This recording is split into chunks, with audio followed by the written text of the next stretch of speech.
Decorating your Crocs with DIY charms is a cost-effective and creative way to personalize your footwear.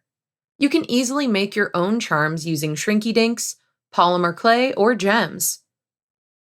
To make Shrinky Dink charms, print 4-inch, 10 centimeter images on Shrinky Dink's inkjet paper. Cut them out and bake them until they shrink.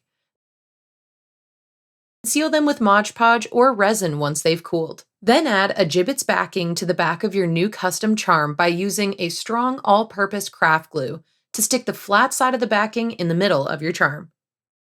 For polymer clay charms, mold the clay into any small fun shapes you want to add to your Crocs. Bake the sculpted clay according to the package directions, and then attach a gibbet's backing with hot glue or super glue. You can also make sparkly Croc charms by gluing gibbet's backings to large craft gems or rhinestones. With these simple steps, you can create a collection of custom Croc charms to show off your unique style.